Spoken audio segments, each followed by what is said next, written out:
Hi, this is Jeffrey Tucker, and you're listening to the Libertarian Christian Podcast. Thank you so much for listening. You might also consider supporting this podcast by sharing it and even donating.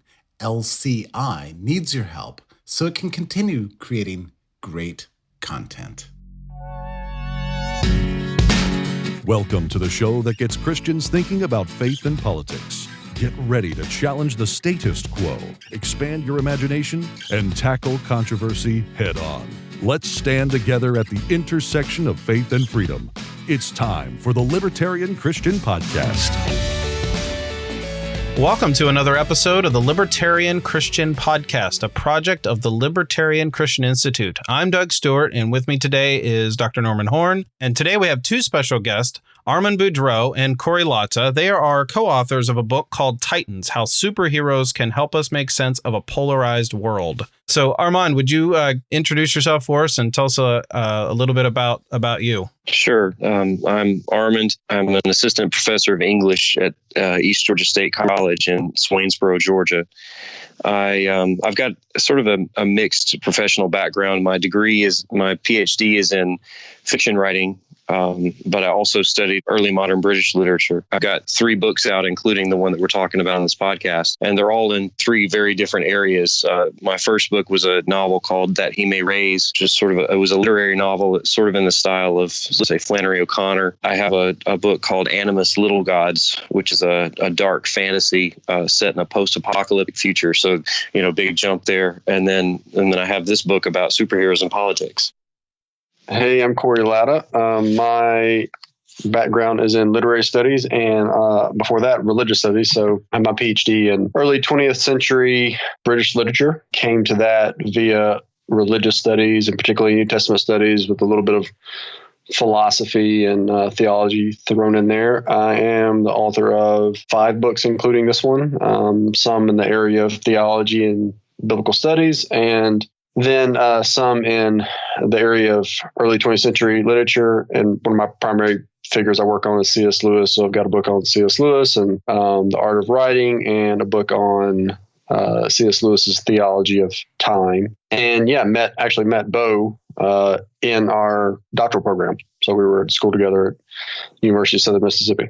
We're having you on today to talk about your book, Titans, which I strongly recommend. Both Norman and I have read it, and we just have thoroughly enjoyed it. Read it pretty quickly because it was just kind of the material that we like to read, and it's just fun to read.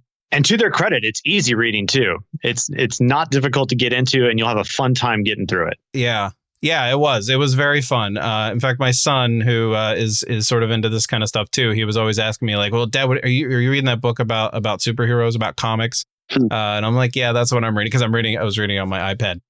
One of the things that some people might wonder is like, why are we talking about superheroes on a podcast that is often about Christianity and libertarianism? And I think that might become evident later. But you know what? This is just a fun topic to talk about. And this is our podcast, and we're going to talk about something really fun. Yeah, exactly. And really, when it comes down to it, there's a lot that we can gain from even these stories to elucidate the way we think about moral values, the way we think about politics, and the way we think about even our faith on some level. And these guys are perfect to kind of explore that with us. And so let me again, say thank you guys for joining us as well. Yeah, we're glad to be here. Yeah, absolutely. So I don't want to try to convince anybody that they should start becoming like interested in superheroes and like just go back and read every comic that was ever written or anything like that. But I do know a lot of people see movies, and Marvel is doing really wonderful in Hollywood right now. They're like the hottest studio out there. They're making lots of money. They're hitting people where, what they want to see. They're doing really well. And people are just really into superheroes. But it's more than just entertainment. But a lot of people will complain and say, the people who aren't interested, they'll be like, well, it's not really about the real world because these people are either from another galaxy or they have, they're not just stronger humans, they're superhuman, or they're something altogether different. So what is the value in watching a movie like this or even reading the comics? I think when people say that it's not about the real world, that there's nothing there that they can really teach me anything about what it means to live in this world. I immediately think of a book called Civil War. It's a Marvel Comics book. It was a big crossover event that involved almost every character that they have in their universe, and I think that was the book that taught me that this is about the real world. It's about what it means to be human and to live in a society with other people, and to try to deliberate with other people about how we ought to order our lives together. The basic story, I know a lot of people have probably seen the movie that came out in 2016. That movie is very loosely based on the comic book. What happens in the comic book is you have a group of young heroes who they act irresponsibly in going after some bad guys. And I mean, they have good intentions, but what their actions ultimately lead to the destruction of an elementary school in Connecticut, and the deaths of hundreds of people. And as a response to this, the American government, with the full support of the American people, they passed a Superhero Registration Act, which is basically what it does is it requires all superpowered people to register with the government, reveal their secret identities. And then from that point forward, if they're going to act as heroes, they're going to operate as heroes, they have to do so under the authority of the federal government. Essentially, they become, super police or, a super National Guard or something like that. And they can only ever act with the authorization of the American government. Well, this splits the heroes down the middle. The ones who support registration, who think that this is a good idea, they fall in line behind Iron Man, who becomes sort of the face of the pro-registration movement. Then you have Captain America, who sides against the government, who says, no, this is not a good idea. There are a lot of dangers in doing this. It takes away the freedom of the heroes. It takes away their freedom of choice. Before they can do a good deed, they have to ask for permission to do it. There are all sorts of problems with this, and a bunch of the heroes fall in line behind him. And so you have this big conflict over whether or not the state has the authority to regulate superheroes. That was one of the first comic books that I read, and when I read it, I thought, my goodness, this is America. This is what it feels like to live in America right now, because it's not the good guys versus the bad guys. It's the good guys versus the good guys. It's decent people with very different ideas about how society ought to be ordered. And that, I thought that's exactly what it feels like to live in America right now. So, yeah, I would say that these books have tremendous relevance to the real world. So in other words, there's always, and this happens all over comics, from whether you're reading them from the 60s and 70s or now, there are issues that are happening in our society today that are kind of being reflected in a world that they're rewriting for our sake in order to elucidate issues in a particular light. Yes, absolutely. Yeah. So if that's a fair description, then that gives us kind of a really interesting take on the value of these types of stories to provide us with narratives that help us identify ourselves in different ways. Not in the sense of I guess, like identity politics. I don't mean that. I mean more like they give us words to speak, or narratives to fall back upon, that illustrate the types of values that we want to hold, that we're trying to work ourselves through. Right. Yeah, I think that's absolutely right. That these stories are about, essentially all story is about the self and the other. And I don't know that there's a genre or a kind of literature, kind of medium that exploits, and I mean that in the best possible way. In the good sense of exploit, yeah. Right. The heroic sense. I don't know of a medium that exploits what it means to be a self in a world of the other.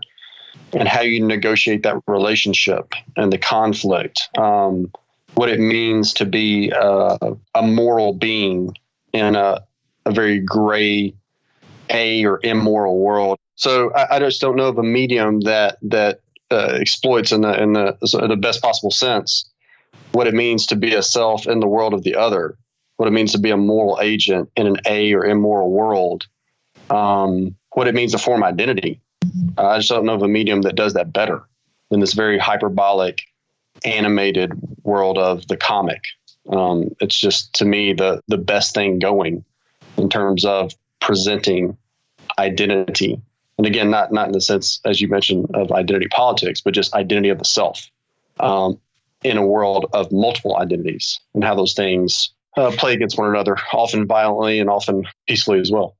And this isn't actually a new phenomenon where we have myth that humans and civilizations look to find identity in the ways that we're talking about here. I mean, we have the epics, we have ancient epics, we have all kinds of myths.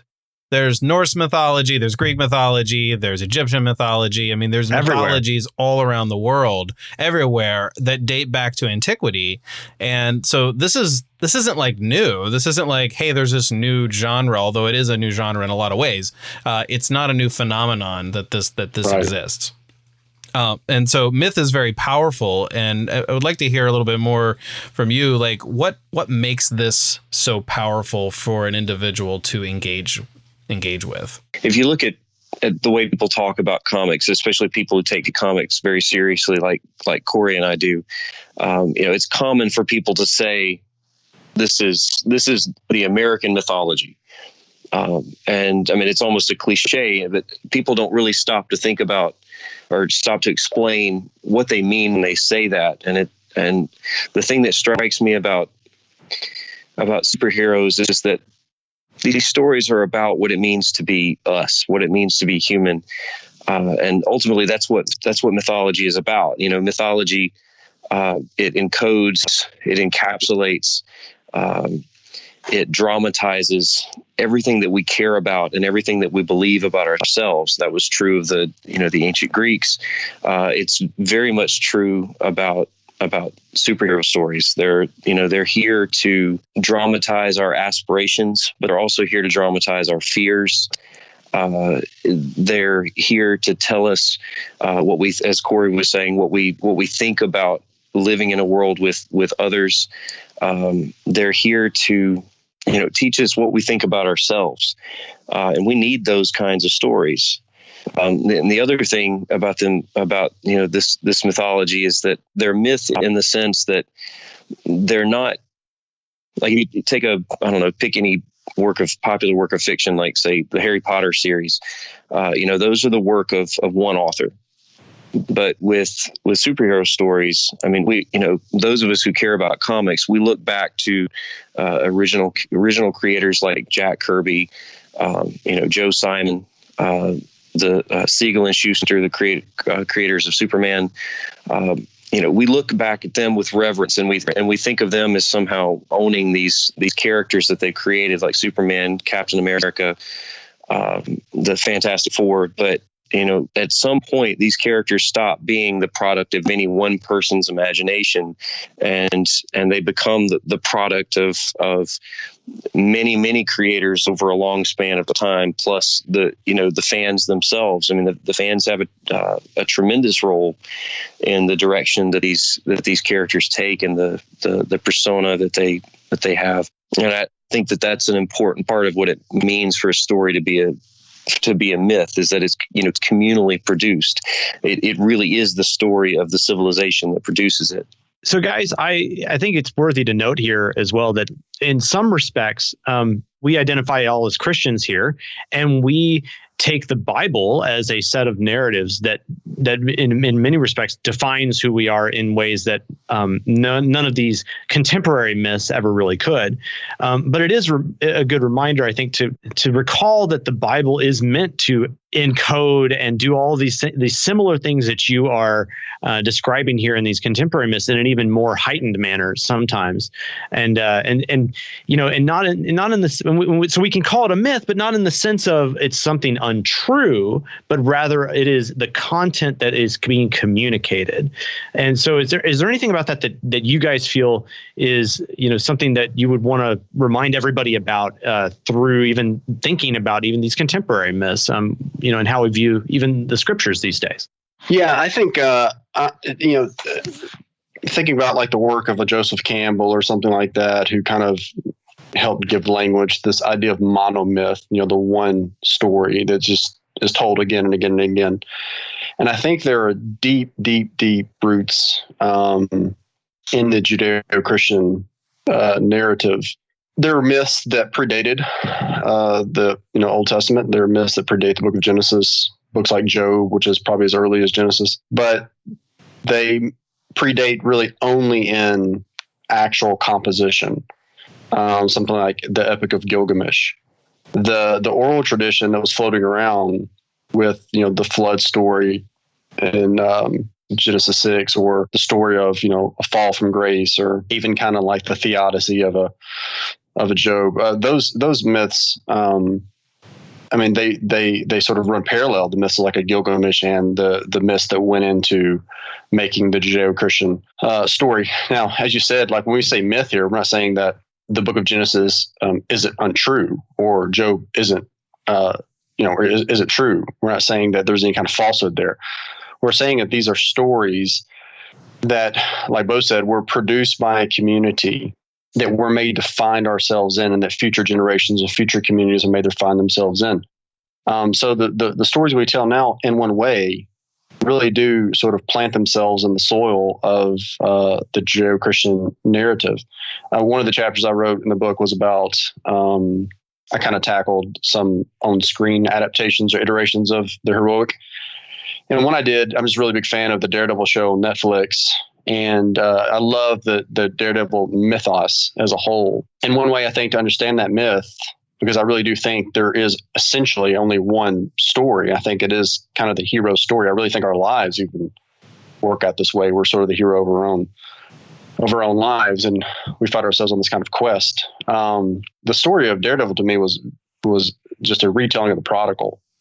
That there is this kind of loss and this exilic feel where he's separated from his father and is sort of just a wandering prodigal spirit given to violence, turmoil, conflict, and that the real tension and beauty and draw of a daredevil is there's a great moment in the Gospel of Luke when we find the prodigal story, that when he's sort of laying in the mire and the slop, the text tells us Jesus says he came to himself and then begins to make his trek back to the Father.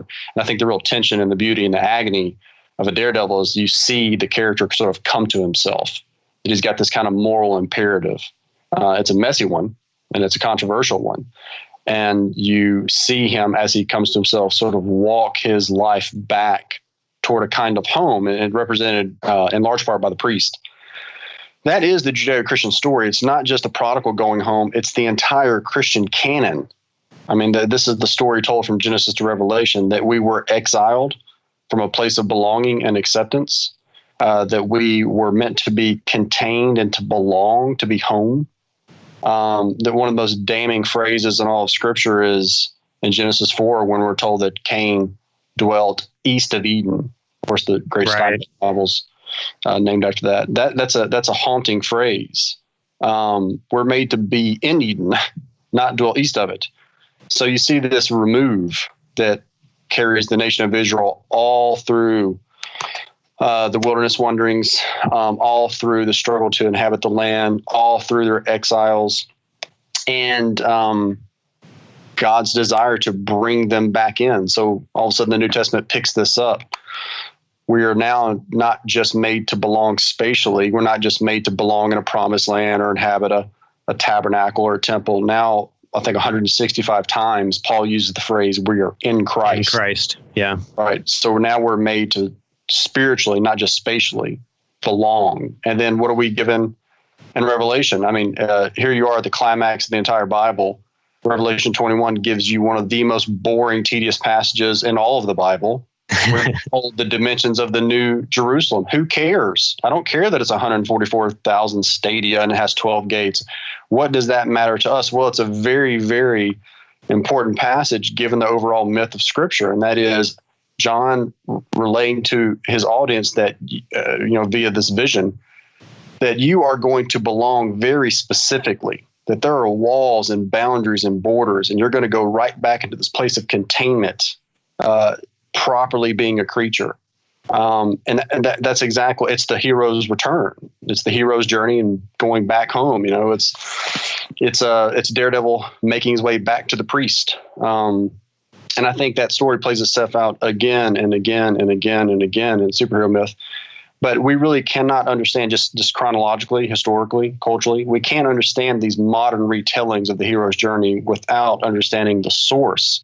In large part, that source is Judeo-Christian. That's a really fascinating way of envisioning Daredevil, and it's a really neat chapter, and I can't wait to get through it a little more after even hearing you talk about it in here. One thing I'd like to kind of get to then is as we approach these newfangled myths, if you will, is that you guys talk in the book about how comics and these superhero stories build up a moral world, and they allow us to kind of have a moral playground with which to play with ideas. And so can you guys talk about that? And why is that important that we have this opportunity to have a moral playground that's kind of not set in our normal day and time? Go for it, Bo. Well, for one thing, it's a whole lot safer to yeah, to be able to figure this stuff out on the page or on the screen rather than have to figure it out in the real world. The book that really turned me on to thinking about comics in this way is a book called Kingdom Come by Mark Waid and Alex Ross. And the thing that struck me reading that book was that you have 4 different groups of people. And in some ways, it's a lot like Civil War, where it's really not really a conflict between bad guys and good guys, but a conflict between groups of people that have different ideas about how to order the world. You have these 4 different groups: the Justice League, led by Superman and Wonder Woman. You have a group called the Outsiders, led by Batman. You have a group called the Mankind Liberation Front, and I guess they really are bad guys. And then you have the United Nations sort of standing in for regular human beings. Each of these four groups of people they have different ways of thinking about what it means to be free. Superman thinks of freedom as for him it means it's positive freedom. It's the freedom to be a hero. He wants everybody to be free to be a hero. What that means is you have to obey certain rules. For Batman, he thinks of freedom as something more like freedom from the fear of being hurt by your fellow citizens. Then you have the Mankind Liberation Front, led by Lex Luthor, who's a classic Superman villain. He seems to see freedom primarily in terms of power. I have freedom when I have power over the way society is ordered and over other people as well. And then you have the UN, who have been sort of rendered powerless, and they think that humanity's been rendered powerless because they're surrounded by all these superpowered beings. They think of freedom as power too, but in a really resentful way. There's a moment where Superman and Wonder Woman come to the UN to sort of consult with the Security Council. And the members of the council respond, really sarcastically and resentfully, because they say, "Oh, it's great that you finally decided that you ought to talk to us about what's going on in our world." And so, the way the conflict of the book plays out, you get to see what are the consequences of each of these different ways of thinking about freedom, because I think a lot of what goes on in real world political conflicts, I think a lot of it comes down finally to what people mean when they say freedom, because I don't think everybody means the same thing. And so, we get to, if you want to read a book like Kingdom Come, well, it will let you see what those conflicts look like in a, dare I use the phrase, safe space before we see them play out in the real world. I think we're okay to say that here. We can do that. Yeah, but it's good to kind of point that out, because you're right that these stories give us opportunities to engage with ideas in a way that is, while the books there are explorations of consequences of what happens when certain ideas are followed through upon.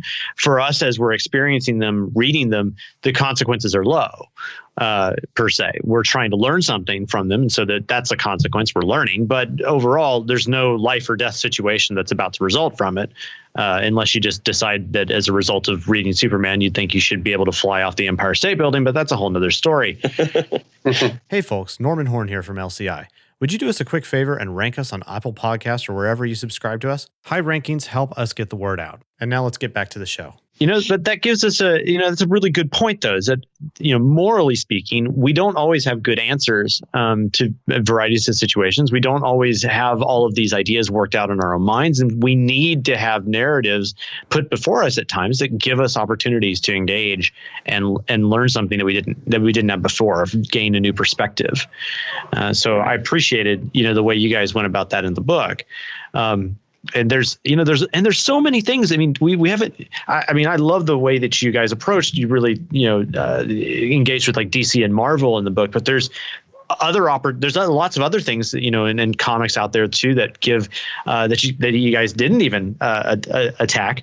And at someday I'd love to get you guys on the in a conversation about V for Vendetta or even Alan Moore's Watchmen. Which you guys alluded to a little bit, but I don't think there wasn't a whole lot in there about it. Or reading, Neil Gaiman's The Sandman or something to that effect.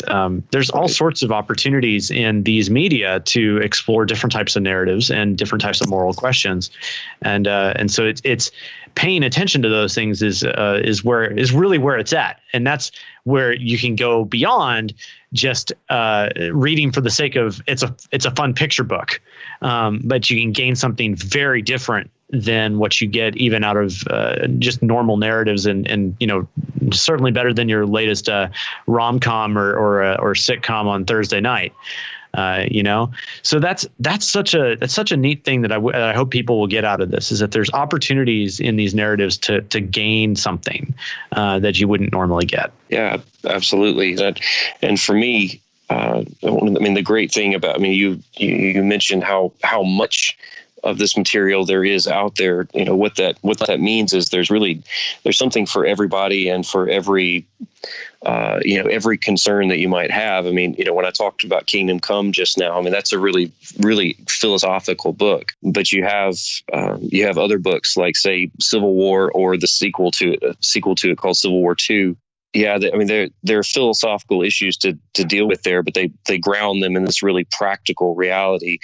One of my favorite chapters to write was the one about Civil War II, because it was about an issue that was just of really immediate concern. That book deals with the problem of data collection and interpreting data in order to try to predict what people are going to do. Reading that book and then writing that chapter in light of Edward Snowden and what he revealed to us, and all the recent revelations about. I should say confirmation. I think we've all known this for a long time about social media. What Facebook does with our data. What Twitter and all these other social media companies do with our data. It was a lot of fun to write that chapter, and there are a lot of comics out there that that take this stuff, and it's philosophical. It's high level, but they do a good job of, and it might be something that's unique to mythology or unique to even the superhero genre. You can take this stuff and you can ground it in something that's very practical and easily accessible. and it makes sense in a real world context, I guess. Yeah, just sort of a minor aside, in Civil War II, when it basically becomes evident that the mutant that has this knowledge of the future is essentially agglomerating massive amounts of data in order to make the prediction of what's going to happen in the future, and that's what essentially the Minority Report narrative of the whole thing is built upon. This idea that if we know the future a little bit, maybe we can prevent it or things like that.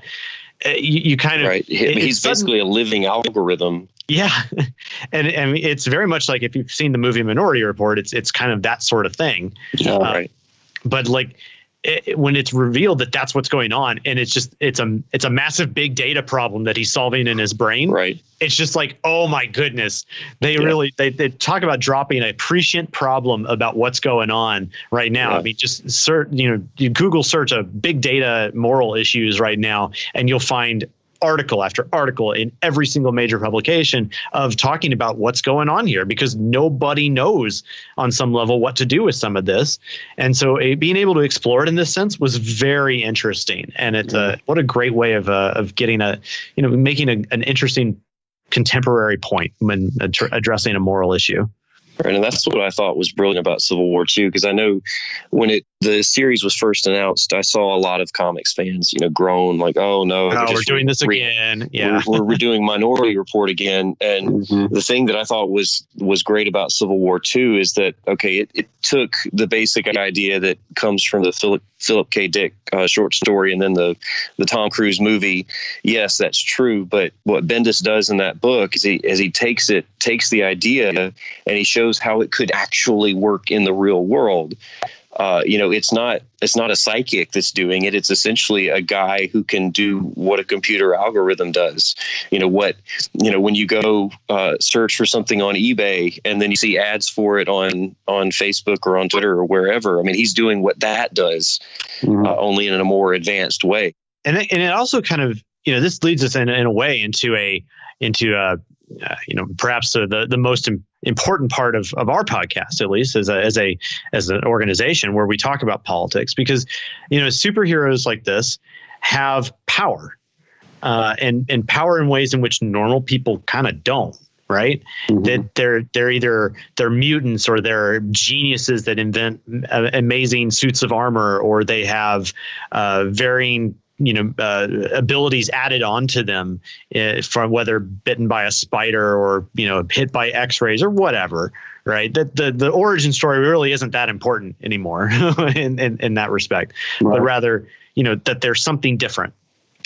And that has interesting political ramifications on some level, because this, the state, from a basic definition, is one that is a group of people that claim a monopoly on the use of force, and that puts them apart from normal people on some level.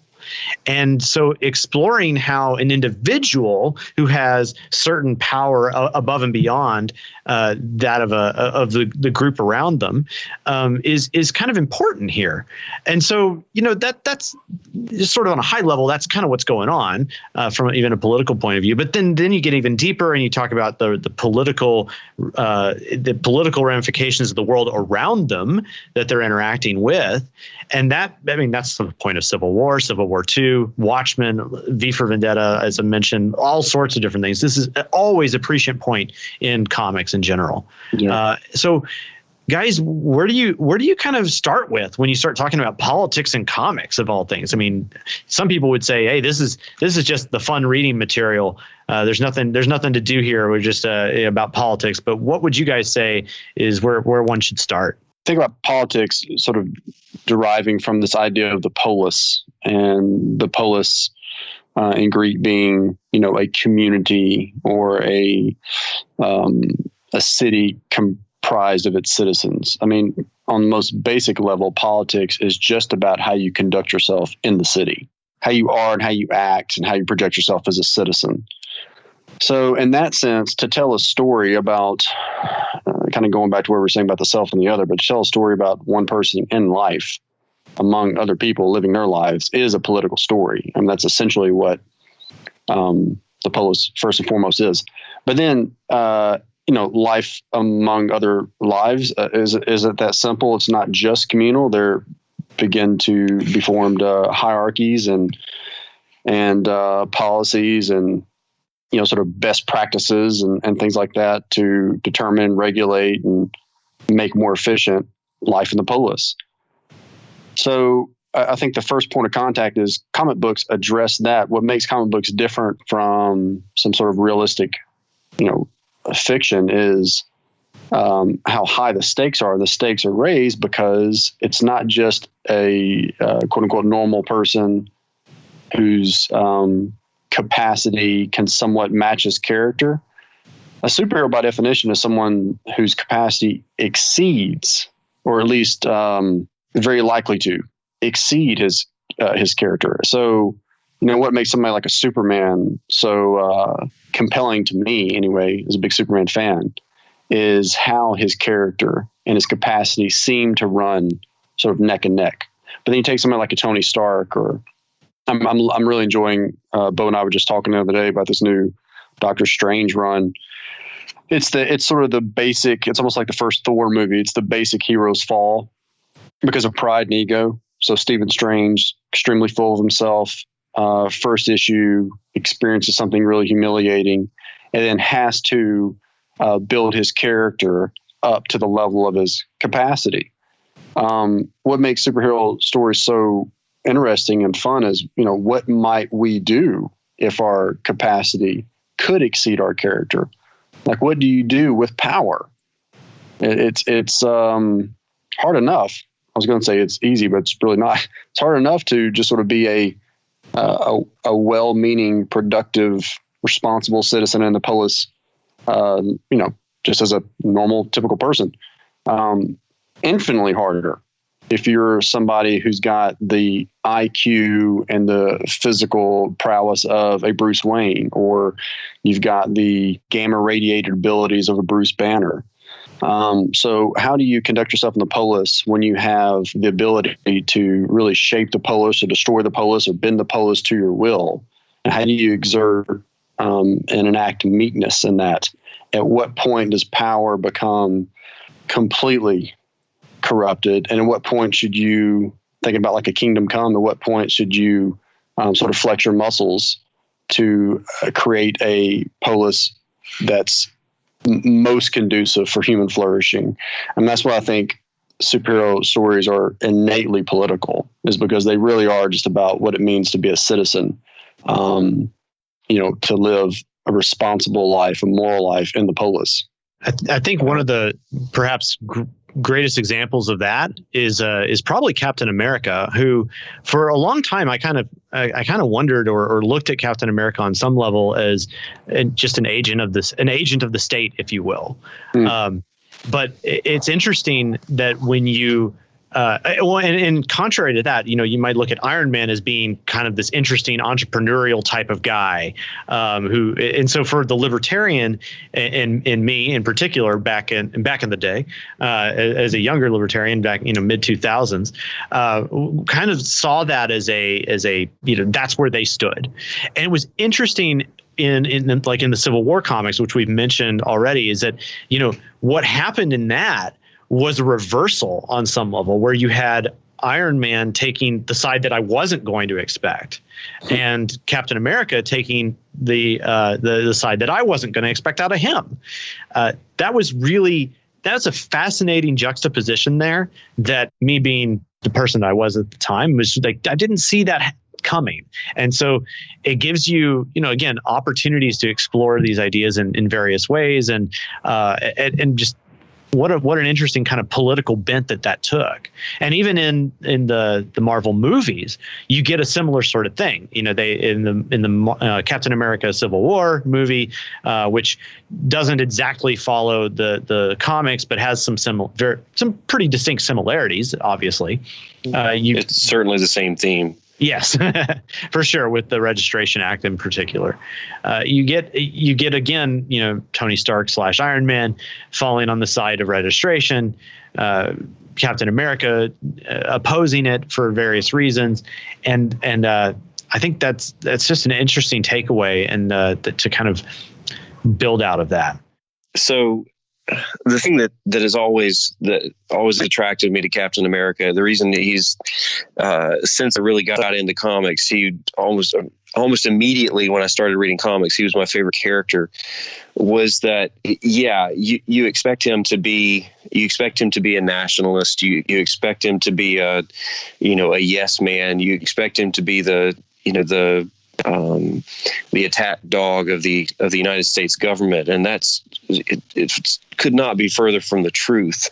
Right. That more than anything else, he's loyal not to the state, not to the U.S. government, but to the U.S. Constitution and to the ideals that America never lives up to, but tries really hard to.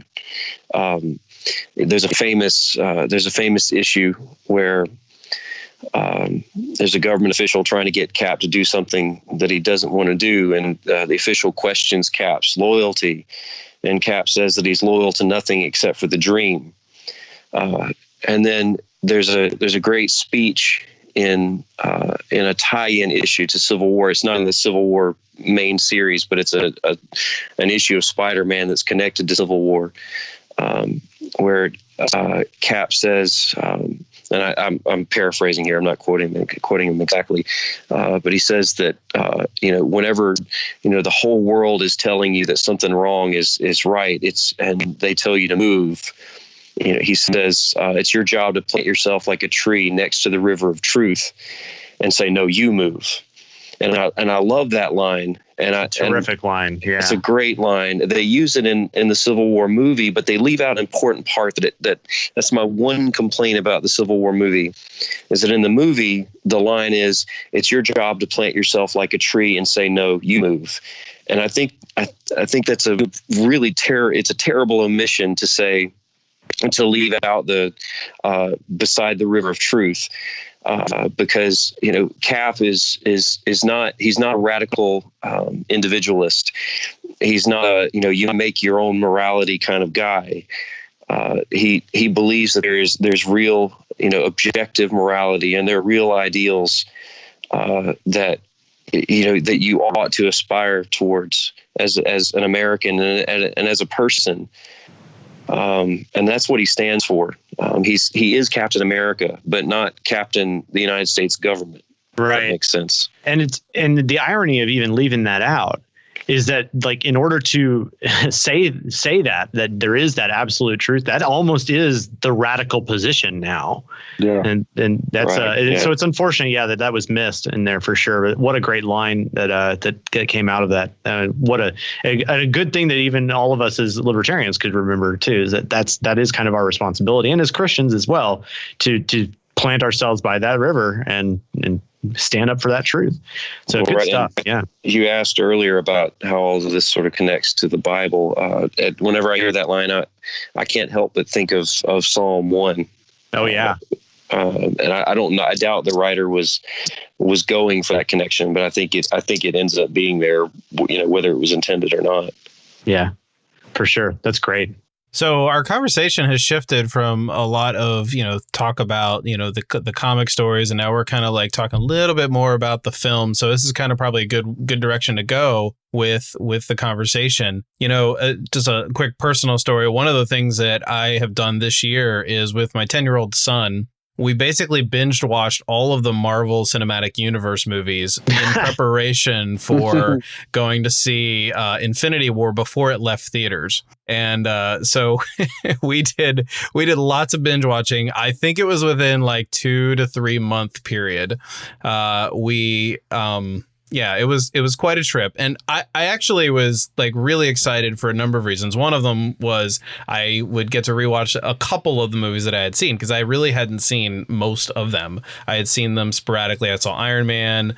I really was a big fan of Iron Man. I avoided Captain America for the same reason that Norman mentioned earlier, that he was, not really into Captain America because of the misperception there. I had the same experience as Norman did there. And so I knew that the types of things, his friends were watching the movies or had caught up and they had seen some of them along the way, but I knew that watching them with my son would give us things to talk about, would give us themes that would carry our conversation well into summer and I'm sure well beyond. You know, he bought his first comic book. It was the Spider-Man comic book about 2 weeks ago. And I think there's going to be a lot of themes for us to talk about. Yeah. So there's going to be a lot of themes to talk about. And I actually did not realize, and I hadn't read your books yet. I hadn't read your all's book yet. When we were kind of walking through, I mean, we were watching 3 movies every weekend, like on a Saturday, and it wasn't even raining. That's a lot of work. Much to my wife's chagrin. Yeah, it was a lot of work. No, it was a lot of fun. I really enjoyed it. But I saw and picked up on a lot of themes that I'm like, oh wow, he's dealing with this now, or there's things that are being touched on that I can converse with him, and you know, and there were a few moments where I'm thankfully that joke went over his head because he wouldn't get it because he was only 10. But anyway, I want to lead that up to this because I know that this can be the kind of thing that you can talk with your kids about depending on their age, and you can talk with other people about this. There's a lot of topics. We've talked about them already in this podcast. You deal with them in your book. But for those who may not go back and read comics, I've actually started reading Civil War and am working my way through that.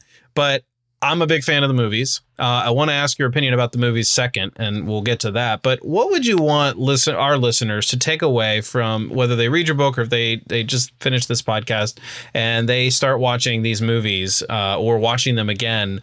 What are they to look out for? And I don't mean like watch out, but like what are they to look for in the sense of what can I gain that's more than just I want a good movie? And I'm sorry, listeners, if now you can't just watch a good movie and not think about these things, but sorry. No, that was the point of this. We're that's our surreptitious goal. Okay. Make everybody think. Sorry, not sorry. How about that? Right. Yeah. I'll let either of you answer that to start. Yeah, man, there's I'm such a big fan of the MCU, and I mean, I know we're kind of, I'm really just thinking about Marvel when I'm talking about movies. DC would be a dicier conversation. But is there a short explanation as to why that is? They just don't have their stuff together, man. I mean, I'm sorry. Just the quality of storytelling is just not there. There's some gems, and I'm actually one of the. Bo and I both are in the minority here. We're sort of the remnant in that we actually do like Batman versus Superman. We like Man of Steel, Justice League. I'll be honest. I mean, Justice League, I was fairly disappointed in, but I did enjoy it until Infinity War came out, and then it's just like, oh wait, this is what it's like to be excellent. Yeah, got it. Okay. Well, if you want to talk DC for a second, though, let's say if you're watching through, the Chris Nolan Batman series, that's a different thing. Yeah. That's a different thing. Like, but what a great series. And what are some of the things that what should we be on the lookout for there? Yeah. So, I mean, like the Nolan series, particularly, I just love the moral gray of the story. I mean, even titling it, of course, getting it from the comics, but even the title, The Dark Knight, and, Batman having to take on this persona that's perceived to be kind of a public anathema, right? He's inhabiting the polis in all the wrong ways, and him very sacrificially taking on that persona for the greater good. I love to see moral ambiguity and moral tension in a comic book or superhero film. One thing I really like that's you really see it in the Nolan series, and you see it a ton, especially like Peter Parker or somebody like that, or what they're really doing with Tony Stark, and he's got this compulsion, mostly out of guilt, but this compulsion to help, to be a sort of a savior. As I really like the idea of human desire, like Peter Parker so badly, at least this current iteration is really well done. So badly wants to belong, so badly wants to matter, so badly wants to be counted as someone. Just a beautiful moment like Infinity War. It's really, really kind of humorous and quick, but when it's clear Doctor Strange and Iron Man and Spider-Man are are headed to space. They're going to go to Thanos' planet Titan. Peter Parker, Spider-Man's badly wanted to be one of the Avengers, and finally, the die is cast, and Iron Man just sort of kind of mockingly knights him and says, "All right, kid, you're an Avenger." And Tom Holland, the actor there, does such a great job of showing how sad and how exciting that is for Peter Parker. And you just see this desire that honestly, it's what I want to raise my kids in. Like, he wants to be a hero. And I think we all do. I mean, I do think that is sort of the heart of myth, is we want our lives to have a kind of story to them that matters. So I love looking for stuff like that. There's all kinds of psychological themes to pull from, as well as, take a Superman and you can see messianism. I mean, Judeo-Christian messianism all in it. So there's a lot, but those are a few for me. So you mentioned Daredevil. We talked a little bit about Batman and in Infinity War a little bit. Let's go deep for a second. What about Jessica Jones? Yikes. Oh, yikes. You want that one? I don't know. I think, Corey, you liked Jessica Jones better than I did, didn't you? I liked. All right, so Daredevil really. I loathed it. I'm not gonna lie. I loathed the show. Daredevil set a high bar. It did. And I think I was writing off I think I was sort of running on the fumes of Daredevil when they started to fill out the Defenders. So Luke Cage for me, he had me about halfway through, and then really I started to dislike the show. Iron Fist had all kinds of disappointments to it, but there were some really solid episodes. It had its moments. Moments, right. Punisher, I'm a big Punisher fan, and John Bernthal loved what they've done with him. Bernthal was great, yeah. It was great. He was only kind of born for that. And Jessica Jones, to me, there were some moments, and here's what it was. I just like David Tennant. True. That's really what it was. To me, he kind of I haven't even seen beyond the first season of Jessica Jones. I mean, it was he carried the season. Either. But what it's interesting, if I were to hazard a guess, I think one of the really unusual things that you hardly ever see this, except in one other place that I can remember really in comics, is this idea of like what happens in kind of moral agency. Yeah. When you have this person that's able to kind of control other people with the sound of his voice. And right. that unusual, that's some moral grayness right there. Like what happens in that respect?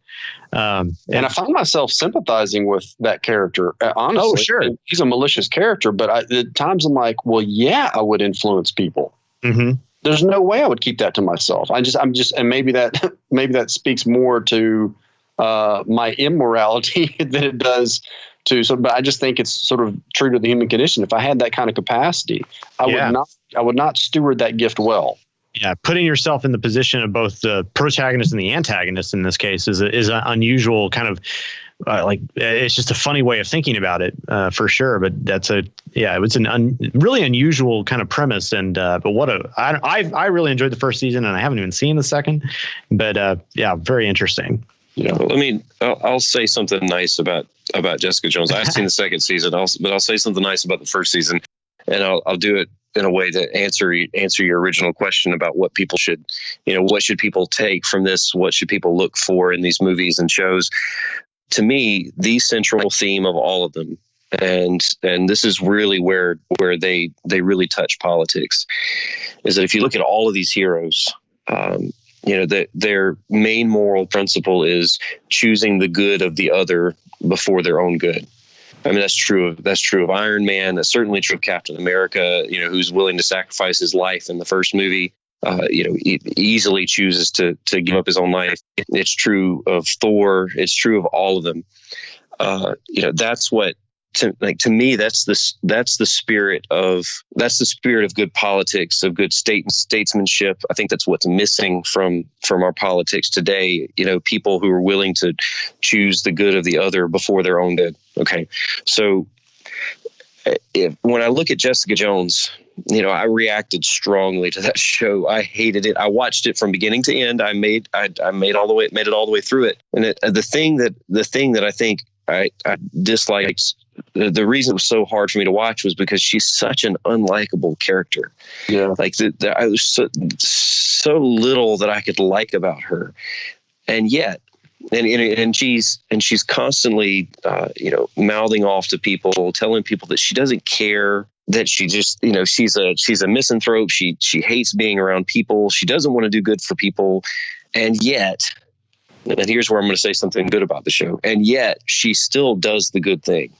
She still chooses the good of the other before her own good, mostly. I mean, sometimes kicking and screaming, but she still does for the other. And that's the thing that I think, at bottom, I think that's what we ought to take from all of these films, all of these books. That's the real animating moral principle, I guess. Mm-hmm. Yeah. Let me add to that too, because the way I kind of interpreted it on in part was that you're watching a traumatized individual come to grips with how to re-interact in society in a positive manner. Yeah. And that to me, I thought was really interesting. Is not something that we'd seen quite in from what I recall in most other, comic book presentations and in film. Maybe you can approach that with like Wolverine on some level, but that's a whole nother story, right? Yeah. So that's what I got out of it, is that she is that misanthrope, and it's because of her experiences, but she's trying to kind of figure out where she's not supposed to be liked. You almost like her in spite of herself sometimes, but well, I do. What's funny is when she's not in her own show, I start to like her. So I enjoyed the Defenders a lot, and I even liked her in it. I just could not like her show. I just couldn't. Well, I understand. It was a tough season to watch from a lot of perspectives, for sure. It really was. And what really turned me off. And so like I watch these movies, I read these books for the political content as much as I read it for entertainment value.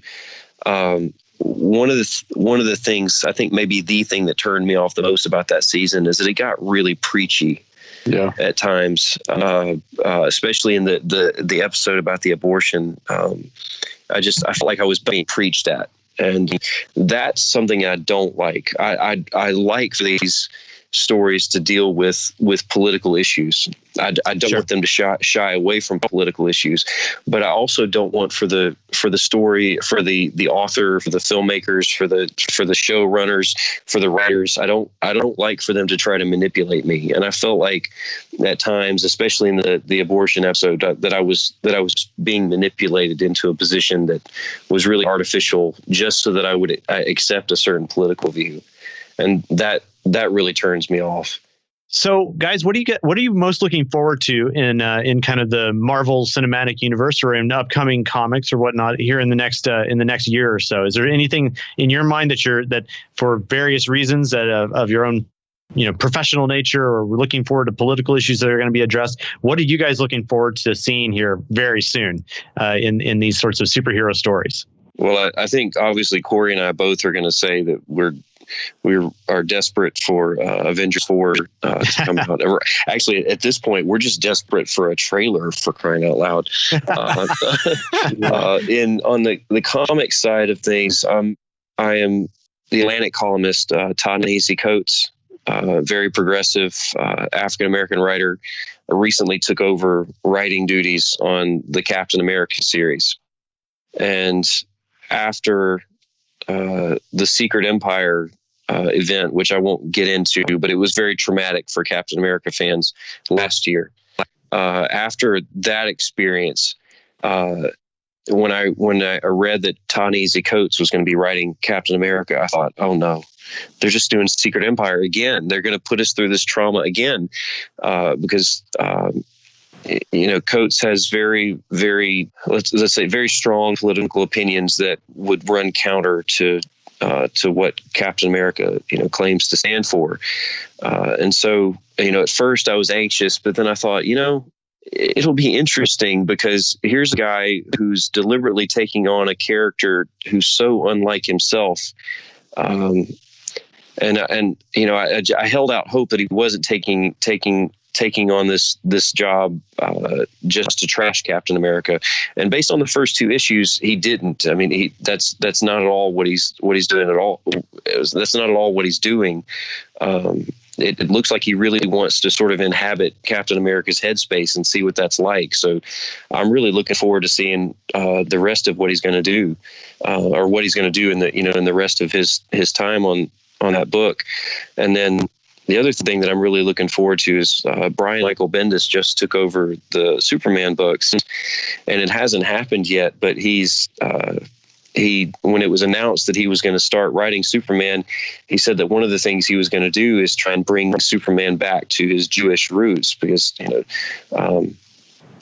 Siegel and Schuster were both Jews, and you can see. I mean, there's tons of Christian iconography in Superman's story, but there's also very much the story of Jewish immigrants in Superman, early 20th century Jewish immigrants in Superman as well. And so I'm really interested and excited to see what they're going to do with that, or what Bendis is going to do with that. I mean, yeah, I second both of those runs, the current Captain America run, the current Superman run. I'm really enjoying them. Looking forward to more. I mentioned earlier that I'm really enjoying this current Doctor Strange run. I'm a big Doctor Strange fan, so I look forward to seeing how this run will play out, and I look forward to the eventual Doctor Strange sequel in the MCU. And then, the big thing is, good grief, like what are they going to do with Avengers 4? Just dying to know. And there's all kinds of little individual storylines there that make that my anticipation all the greater. So, like, Bo's heard me complain about this 1,000 times, but I was so unhappy, as many were, with what they did with Hulk in Infinity War. So what are they going to do with that arc, and how are they going to redeem him? The Captain Marvel movie coming out, I'm really, really fascinated about the chronology of that. It's supposed to take place in the 90s, I believe. So how they're going to both fill a chronological gap and progress the story with a movie that takes place in the past. I'm fascinated by that.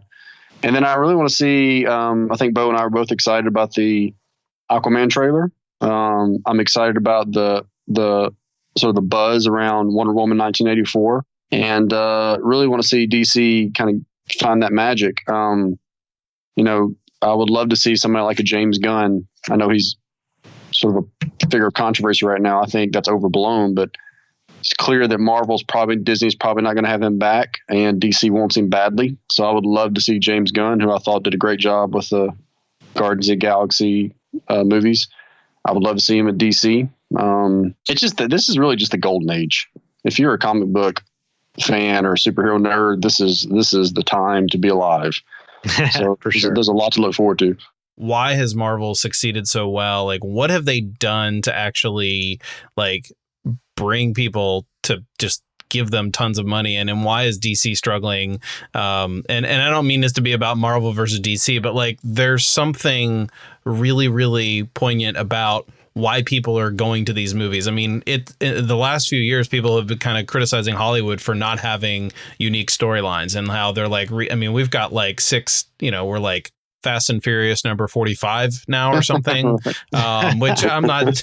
I mean, I've seen at least a couple of them, and I'm not poo-pooing those movies, but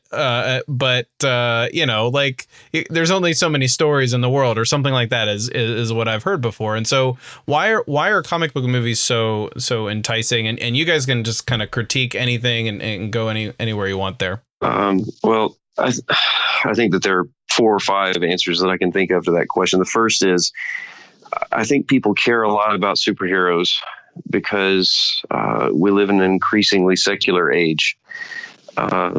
People don't have a religion anymore. People don't believe in God anymore. And I think something needs to step in and fill that gap. I think that's part of it. Now, when you ask why is Marvel doing so much better than DC? I think it's because Marvel can take the material and present it in a more accessible way than DC has been able to so far, at least in their shared universe. Now, the Dark Knight movies are a different story. But I think that when you look at DC's shared universe, they haven't quite figured out how to make this, to present their material in a way that's accessible to the average moviegoer. Now, coming from me, that's not a criticism. I love Man of Steel. I love Batman versus Superman. I think that BVS is a masterpiece, and I don't use that word lightly. I think it's dense, it's philosophical, it's theological, it's political. And I think that it handles it in a way that appeals to, college professors like me, but I don't think it appeals to, the average moviegoer. And I think the magic that Marvel has achieved is that they know how to take ideas that have just as much depth and present them in a sophisticated way that's still somehow accessible to people who just want to go sit down and have some popcorn and enjoy a good movie. I hope that DC figures out how to do that soon, because I don't want to see their universe collapse. And after reading your chapter on Batman v Superman, you're actually making me want to go watch the movie again, which is, I didn't think that was possible. But if you do, make sure you watch the extended version. There's an important difference between the theatrical cut and the extended cut. And the extended cut is a better movie. Yeah, it really is. I think what Marvel's done so well is, I wrote about this probably 5 years ago, which is so much more true now, is they have mastered what I was sort of calling composite storytelling. They just really see the whole. I mean, they see both the forest, and they understand the importance of each tree. And DC just seems to be fragmented. They don't have a cohesive vision. And I think really it all has to do with Kevin Feige and his overall sort of vision for the universe there. And so you have that at kind of the macro level. There's just a great vision. Their vision casting is superb, and they really do plan and plot so far out. But then it's all about execution, and the directors, excellent. The casting, excellent. I mean, just think about the caliber of actors in the MCU. DC's, had some, again, the Nolan series is a whole different thing, but DC's had some Gal Gadot and Henry Cavill and others. Ben Affleck, questionable, I guess, maybe to some, but they've had some talent, but they just the stable is just not as deep for DC right now as it is for Marvel. So this really, really encompassing vision of what it means to build a story chapter by chapter by chapter by chapter. There's no rogue part in Marvel. And then the execution and the writing. I mean, the writing is excellent. I thought Infinity War was masterfully directed, really well written, paced well. And they really do have kind of a standard of excellence at Marvel, and a cohesion and a sense of who they are. I think they know who they are. And I don't know that DC yet has found who they are.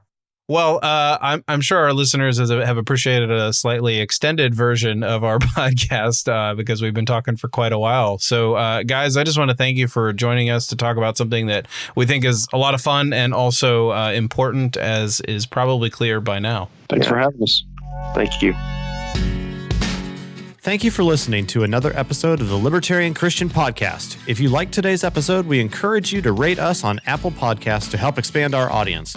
If you want to reach out to us, email us at podcast@libertarianchristians.com. You can also reach us at LCI Official on Twitter. And of course, we are on Facebook and have an active group you are welcome to join. Thanks for listening, and we'll see you next time. The Libertarian Christian Podcast is a project of the Libertarian Christian Institute, a registered 501c3 nonprofit. The audio engineers were Doug Stewart and Jason Rink, and voiceovers were by Matthew Bellis and Caitlin Horn. If you'd like to find out more about the LCI, please visit us on the web at www.libertarianchristians.com.